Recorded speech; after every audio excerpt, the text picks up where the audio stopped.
අදත් මන් day blog එකක් අරගෙන ආවා. ඉතින් ටිකටම මාත් එක්ක ඉන්න.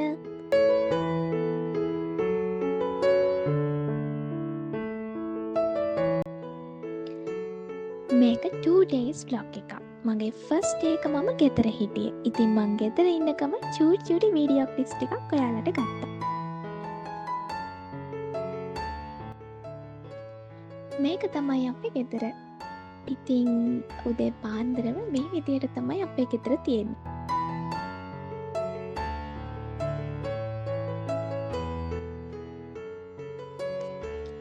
අපේ ගාඩන් ඒරියා එක නම් ගොඩක් ලොකුයි. ගොඩක් ගස් තියෙනවා, අම්මගේ මල් තියෙනවා, පළතුරු ගස් තියෙනවා. ඇත්තටම උදේට හරිම ලස්සනයි. මං ඔයාලට වෙන බ්ලොග් එකකින් මගේ ගෙදර බ්ලොග් එකක් අරගෙන එන්නම්කෝ. බෝඩිමක ජීවත් වන කෙනෙක්ට තමන්ගේ ගෙදර කියන්නේ දිව්‍ය ලෝකයක් වගේ තැනක්. ඒකයි බෝඩිමක ජීවත් වන කෙනෙක් වීකෙන්ඩ් එකේ හැමදාම ගෙදර යන්න ආස කරන්නේ. මම නම් මගේ වීකෙන්ඩ් එකේ හැමදාම ගෙදර දුවන්න බලාගෙනම තමයි ඉන්නේ. ඔයාලත් ඒ වගේ කෙනෙක්ද කියලා පහලින් කමෙන්ට් එකක් දාගෙන යන්නකෝ.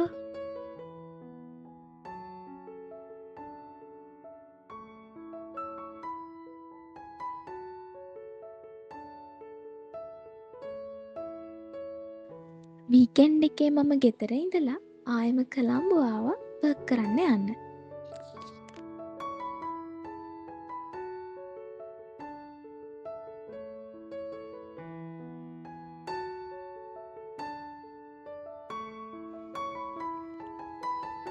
අද තමයි පොසොන් පෝය දවස. අහස දැක්කම නම් හිතෙන්නේ අද වැහි දවසක් කියලා.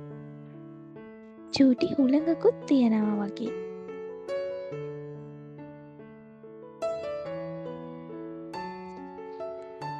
පොසොන් පෝයත් වෙසක් පෝය වගේමයි.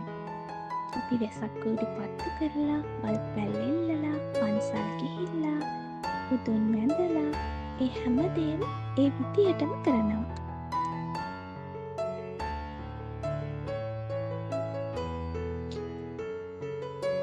ගිය හැම පාරකම පොසොන් පෝයට මම හිටියේ ගෙදර. මම ගෙදර අයත් එක්ක තමයි පොසොන් එකට පන්සල් යන්නේ, වෙසක් කූඩු පත්තු කරන්නේ, ඒ හැමදේම කරන්නේ. ඒත් මේ පාර මම කොළඹ ඉඳගෙන මගේ පොඩි මේ යාළුවොත් එක්ක පන්සල් යන්න හිතුවා.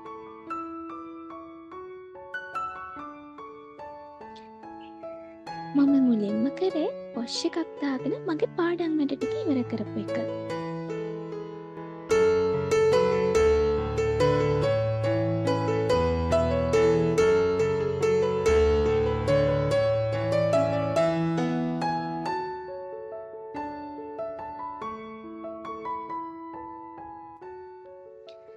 ඊට පස්සේ අපි යාළුවෝ ඔක්කොම එකතු වෙලා උයලා දවල්ට කෑවා.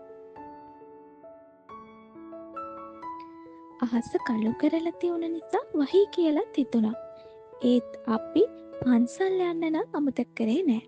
පන්සල් යන අතරේ අපිට දන්සල් වලටත් යන්න අවස්ථාව ලැබුණා.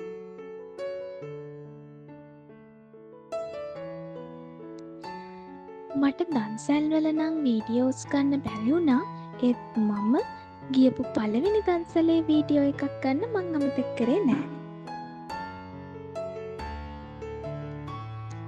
ඒක තියුනේ අපේ කැම්පස් එක ගාව. විජේරාමේ අපේ කැම්පස් එකේ ඉස්සරහ ලස්සන ඇසළ ගහක් යට තමයි මේ දන්සල තියුනේ.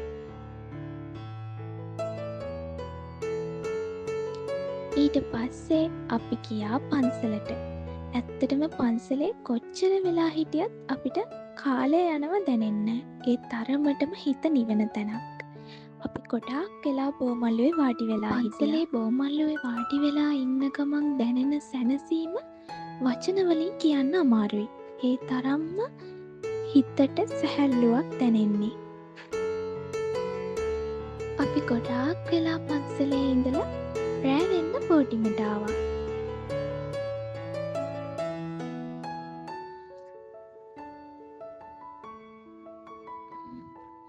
ඉතින් මම මෙතනින් නතර කරනවා. මගේ බ්ලොග් එක බලපු හැමෝටම ගොඩක් තැන්කියු. ගිහිල්ලා එන්නම්. පරිස්සමෙන් ඉන්න.